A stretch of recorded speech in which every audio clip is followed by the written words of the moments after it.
What's up? Welcome into the Hoge Jahns podcast, brought to you by Miller Lite. Our final day of this jam-packed week. It's been fun. A lot of fun. And we've had a ton for you. We're not done yet. We are not done yet. We're going big. We're finishing strong today. Adam Jahns, Adam Hoge here with you. And I could not get through a Super Bowl week without talking to our guy, Jeff Joniak, who I believe this is your first appearance on the Hoge Jahns podcast, if I'm right. Yes, it is. Numero uno, so make it good, boys. Well, we'll try. So usually, for those that don't know, my Super Bowl week consists of mostly hanging out with this guy on Radio Row. I'm so sorry. And then he ducks me for dinner every night, and then we do it again the following year. I tell you right now, Johns, I owe him more lunches than any human ever has, because it's from the heart. I start out by saying, listen, at some point this season, let me buy you lunch. Let's talk. Let's just visit.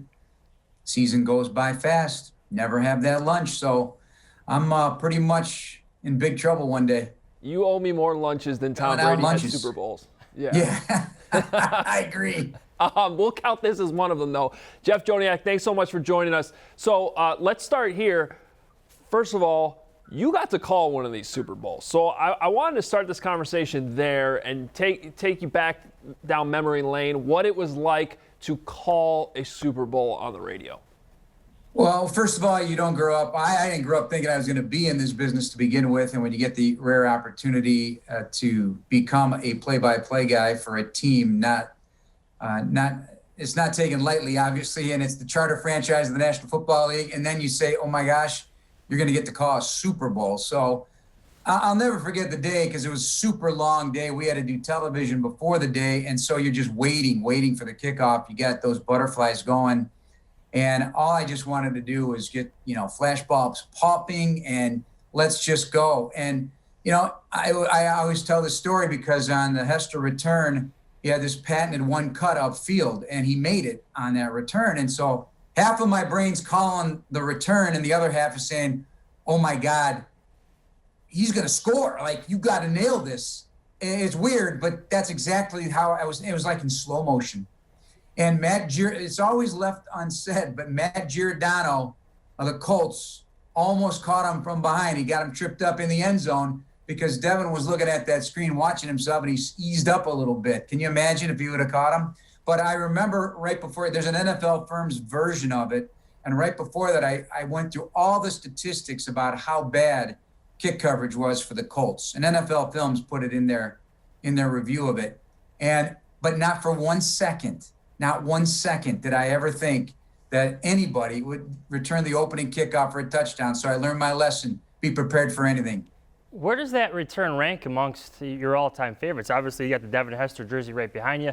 Devin Hester, he's had a lot of amazing returns, but that moment, that day, that historical Super Bowl, where does that rank? Yeah, there's not much to top it. I mean, the snow globe moment at Soldier Field when the Bears advanced to the Super Bowl certainly is one of great emotion, and that was a wonderful experience that I'll never forget. But calling a Super Bowl, just wish it was a winner, and calling that, it's never happened before or since, is very special. There's no question about it. So I know you spend a lot of this week covering the game, covering the teams involved, Buccaneers and Chiefs. What have been your takeaways from this week? And also, how's it been? Because we're so used to being there, and It's been all over Zoom this week.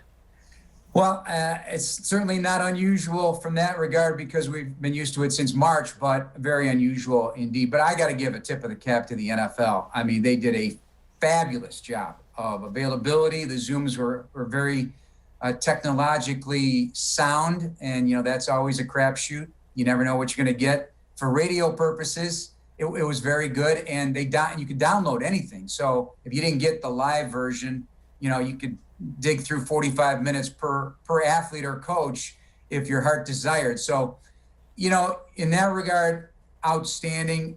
For me personally, it's a real downer because I think it's 26 in a row I'd covered.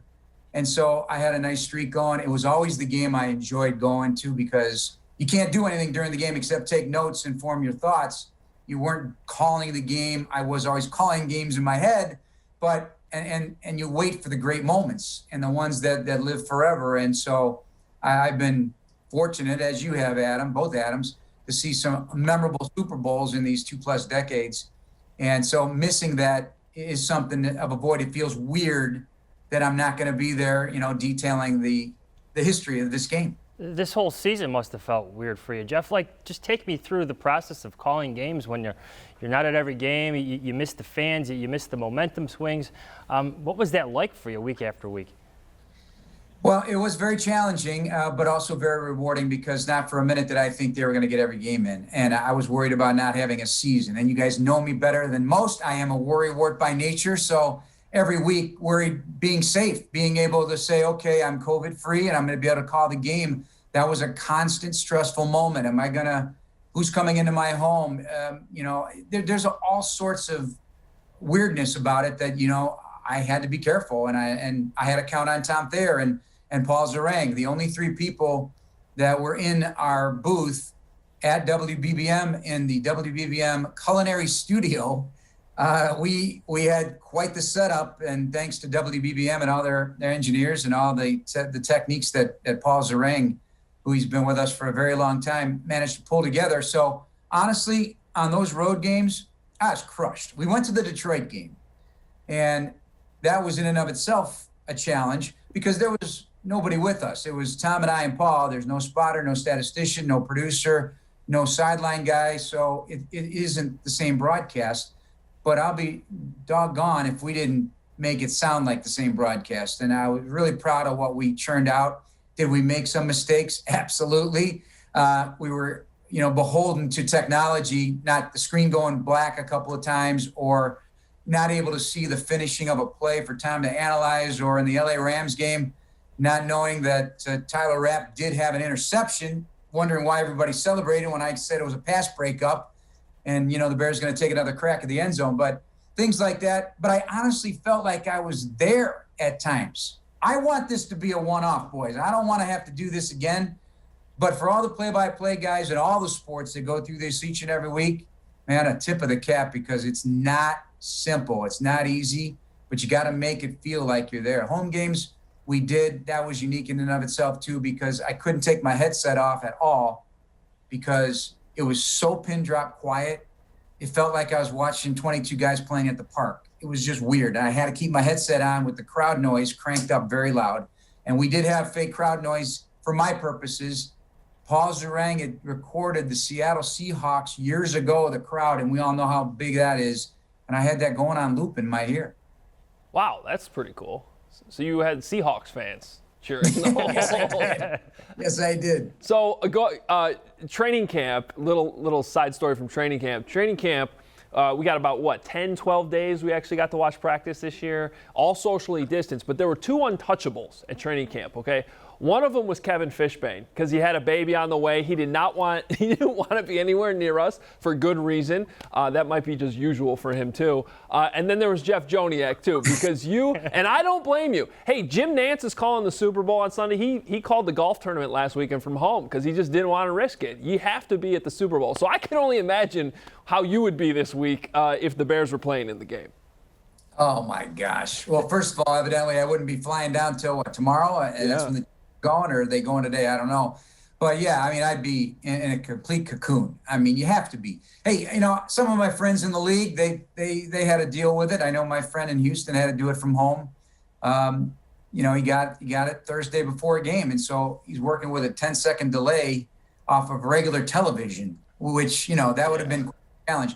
You just don't want to find out. Plus, it affects everybody differently. So I didn't want to know, or I still don't want to know what it feels like to have it. You know what I missed this year was the interactions in the media room with Jeff and you, and Jeff coming out of his office and giving Mark Potash from the Sun-Times a hard time about everything and anything. But Jeff, just those interactions, the small details of our job. I'm curious, doing what you do, traveling with the team, getting to know the team so well. What did you miss most from a typical season?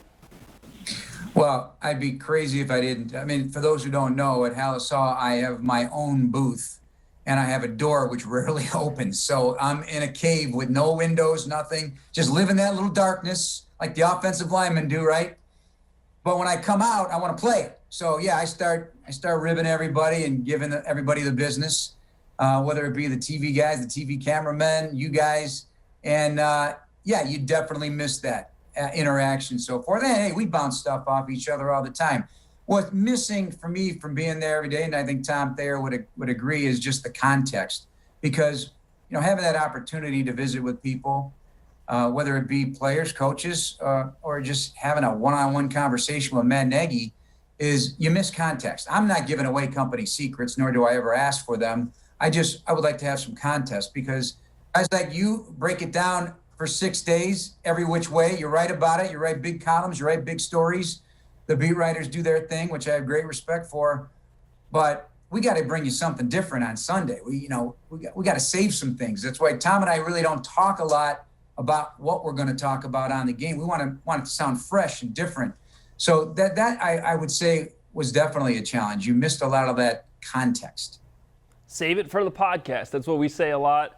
I'm sure you guys right, say it. yeah. Save it for Sunday. I'm sure. Yeah. All right. Well, let's talk about the Bears a little bit here. We'll just hit the latest quarterback rumors because they change hourly, right? But there's been some stuff today about Carson Wentz, and I find that to be an interesting option for the Bears for many different reasons. One, he comes from the Eagles. Yes, he has a huge contract, but you might be able to get him relatively cheap because of that contract. And then there's the connection with Nick Foles, John DeFilippo. Like, there's a lot of connections here. I guess the question is, if I were to tell you, Jeff Joniak, hey, the Bears can get Carson Wentz for like a third-round pick, maybe they get something else in return somewhere, I don't know, a late-round pick, somehow it all shakes out. What would be your reaction to Carson Wentz quarterbacking the Bears? Well, obviously the connections it's low-hanging fruit. It's an easy connection because of everything you just listed there with the coaches on the staff and the system and all of that. So I'm intrigued by any quarterback at this point. So not anybody in particular. I know that quarterbacks go through roller coaster rides, and he certainly is on one. I just have to know a little bit more about what's going on mentally with him right now. And is this something of a hurdle? Because quarterbacks, for some reason, for whatever reason, you can go back to David Carr getting sacked every which way early in his career, kind of ruined him, put ghosts in his head. What ghosts are in his head, if any? And that would be my first impulse, is to investigate that. I also am big on, okay, everybody's talking about, if and when, or if ever, and maybe they won't, Deshaun Watson is available by trade. I'm not the guy that wants to throw all the assets on the table. I got to make sure it's reasonable, because you just can't keep mortgaging future. You came into this knowing you were going to be an administration that was going to build through the draft. And I think you have to continue on that path. I don't care what the circumstances are, what the situation is contractually or concerned about futures. You have to represent the franchise properly, and that is not go crazy on asset loss.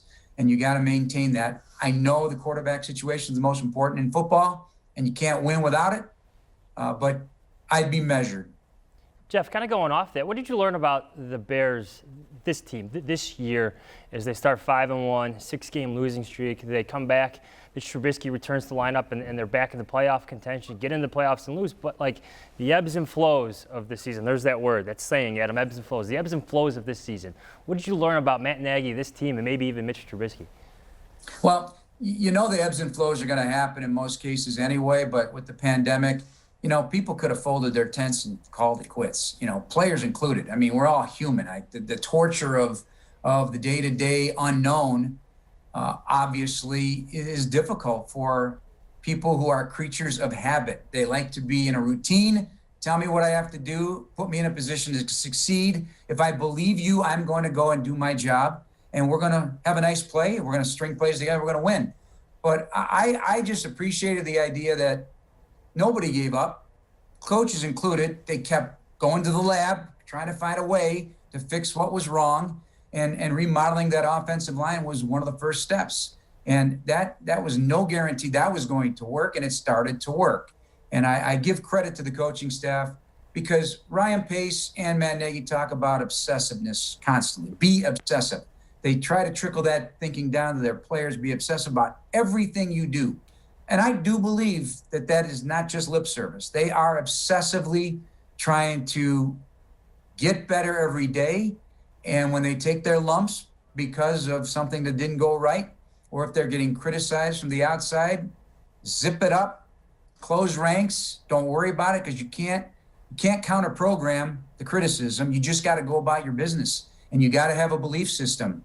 And if coaches are wishy-washy and they don't have the resistance in them to try to create something different by, going outside the box, players are going to lose respect for them. So I do believe it's a tight team. I do believe that. I didn't think that they weren't before. I just think they're tighter still. They really are. I think this will be an interesting platform to see how this all transpires over the course of the season, what moves are made without sacrificing a whole lot of the future. Well, Jeff, let's hope that by September things are mostly back to normal. I look forward to the day I can be back in a press box with one earbud in my ear listening to Jeff and Tom calling the game, because it's not just entertaining, it's informative. You want to learn about football, you and Tom Thayer, you kind of know what you're talking about sometimes. I appreciate it. You guys do as well, and I respect you guys. So keep up the good work. Have a great Super Bowl weekend, and go Tom Brady. That's my pick. There he is, Jeff Joniak. Thanks, guys. All right, time now to bring in Ryan Leaf to the conversation. You can hear him on Sirius XM's NFL Radio. Ryan, how you doing? I know this is always a busy week for you as we get closer to this big matchup this weekend. Yeah, it's the first time in 6 years I haven't been there in person. So we've been doing it, kind of like 2020, COVID style, virtually, everything we're doing. Ryan, how many quarterback questions have you gotten this week, especially with Deshaun Watson possibly being traded, Carson Wentz up for discussion? I'm curious, as a former quarterback, what do you make of all of it, and how many questions have you gotten? Well, I tell you what, Patrick Mahomes and Tom Brady have set the expectations for owners, really have. We watched this big trade happen the other day where Jared Goff took the Rams to a Super Bowl 2 years ago, right? Nope. You're off. You're going to ship you off. We got to find somebody better. Jimmy Garoppolo takes you to a Super Bowl a year ago. His name's on the trading block right now in terms of where he's going to go. So, Mahomes and Brady, they've set the expectations really, really high. And if owners feel like the guy's not cutting it and they got to go find a guy who can compete against the likes of Mahomes over the next decade, then it's going to happen. So let's talk about that, because we have one of those teams here in Chicago that's on a endless search trying to find that guy at the quarterback position. But what's interesting about this, you talk about a team like the Rams giving up on Jared Goff, trying to upgrade there. It seems like all these teams are trying to get one of the top 1, 2, 3 quarterbacks in the league, and yet that's not an easy thing to do. So do you think some of these teams are maybe focusing on that a little bit too much and not paying attention to maybe some of the things around the quarterback position that also helps the quarterback win games?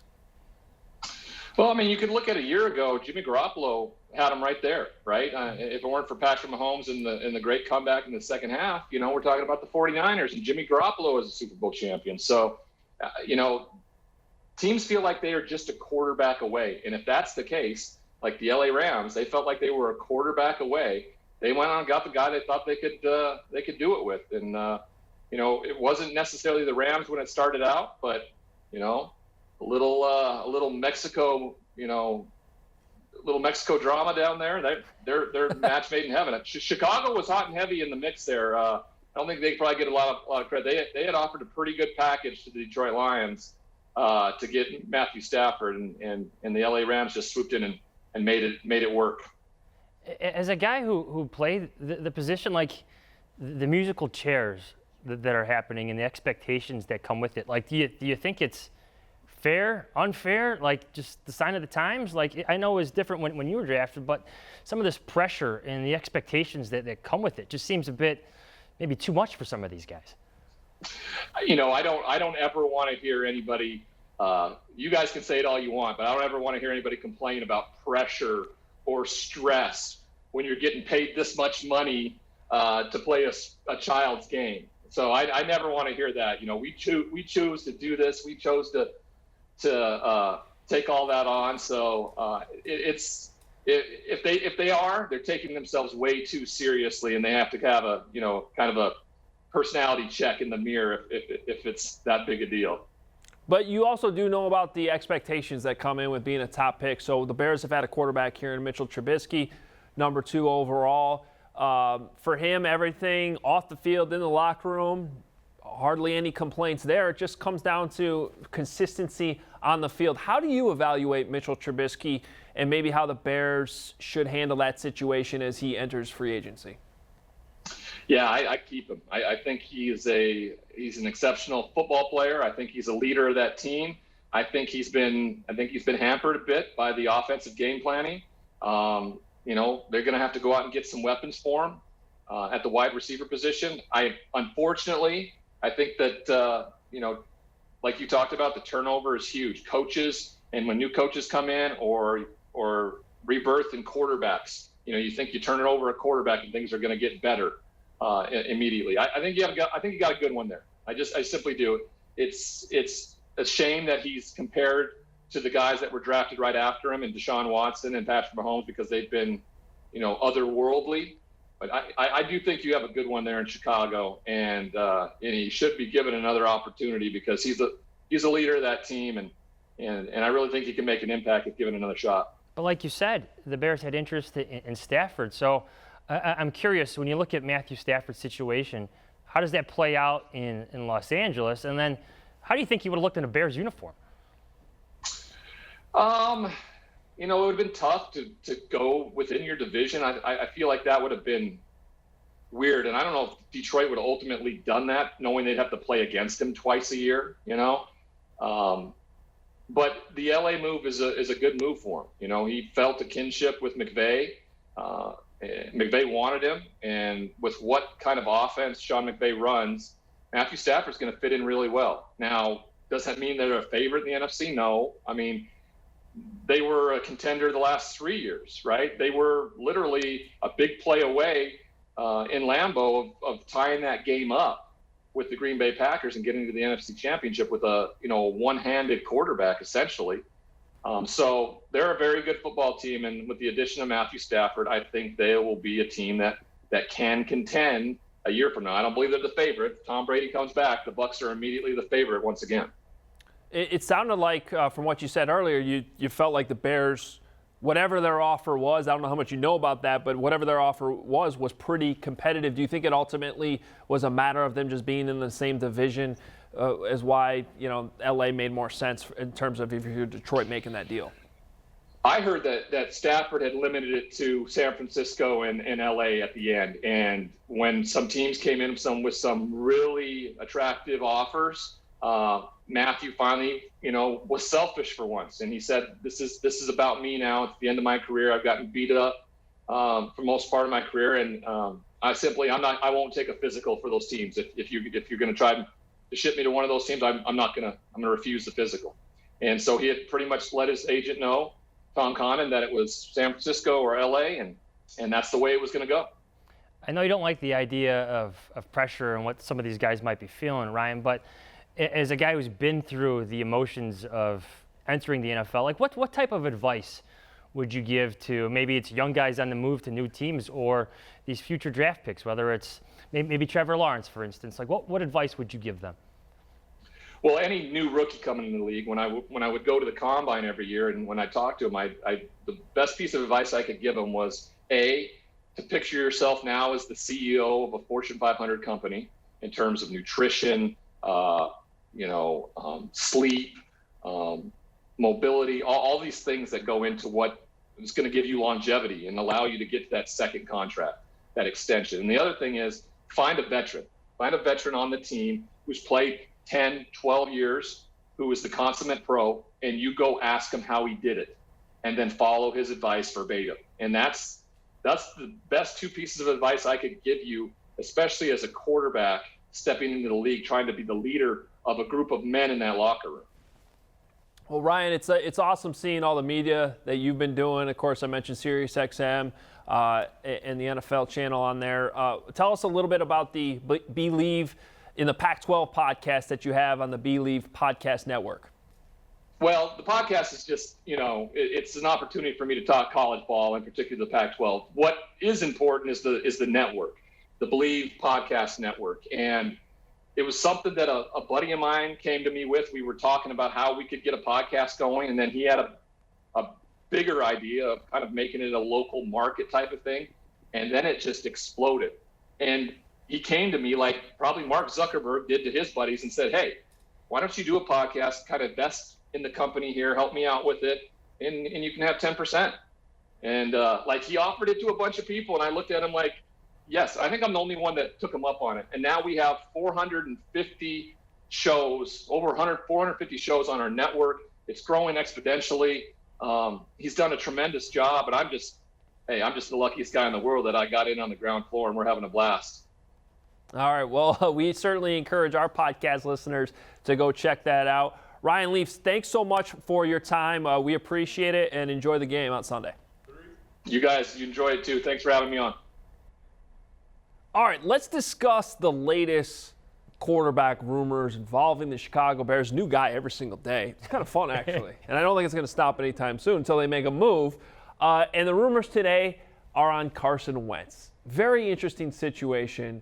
What's your reaction, Johnsy, to the idea of Carson Wentz quarterbacking the Bears? Do the Bears have interest in Carson Wentz? Yeah, maybe. John DeFilippo was Wentz's quarterback's coach for 2 years in Philadelphia. He played exceptional for John DeFilippo when he was his quarterback's coach. But here's the advice I would give the Bears, because the Eagles are very good at playing these media games. You wait them out. They have to unload that massive contract. You have all the leverage. First round pick? No. Second round pick? No.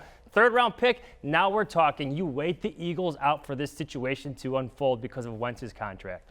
Yeah, it's a little complicated, but basically the Eagles are going to have to eat a huge cap hit on that contract no matter what. So they can either do it now and get out of it in the future and move on, say Jalen Hurts is our guy.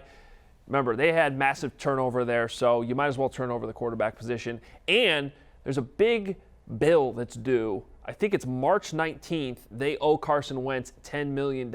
So if they trade him before that, the team acquiring him has to pay that instead. So basically takes a total of $25 million off their books this year. Remember, there is a pandemic going on. There were no fans in the stands.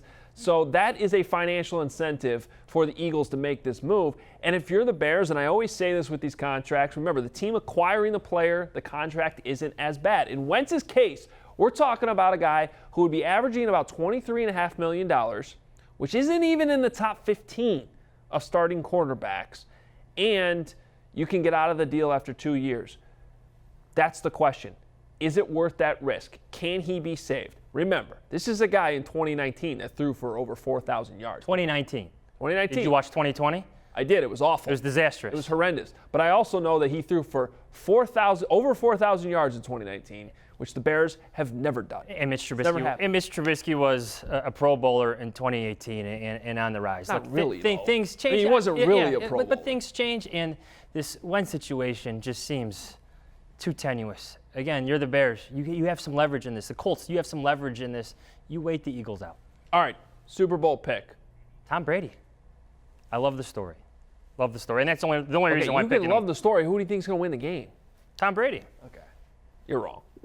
Patrick Mahomes. Patrick Mahomes is the new GOAT. No. I see what you If he wins this Super Bowl, he's going to be the only quarterback, because I think we all agree no one's ever going to duplicate Tom Brady's career. If there ever is a guy to do it, Mahomes would actually be on track, winning 2 Super Bowls in his first 3 seasons playing. I won't debate that the Chiefs are the inferior team. I think they're better with Travis Kelce, Tyreek Hill. Even their defense is a bit underrated. But this just seems to set up for such a storybook finish with Tom Brady leaving New England, getting away from Bill Belichick, bringing Rob Gronkowski down with him to Tampa Bay. It just seems too good to be true, but Tom Brady makes these things true. I would enjoy the Instagram videos, though, with Brady and Gronk if they win. I'm not going to lie. That's going to do it for us on the Hoge Jahns podcast, brought to you by Miller Lite all week long. What a week it was. Fun, man. So many guests, so many Bears. And here's the thing. If you missed anything, you can go back and listen to it all. The podcasts are up anywhere you listen to your podcast. If you're not subscribed for some reason, you should be. The Hoge Jahns podcast. Thanks to our sponsor, Miller Lite, all week long. We had a ton of fun. I love Super Bowl week. It was a bummer not being there, but we pulled this thing off, and I had a blast. It was good to hang out again in person. That's right. I don't have to. Now I can go back to not seeing you for a while. Back over Zoom. All right. Thanks so much for listening. We'll be back next week. We'll talk about the Super Bowl and what happened. See ya.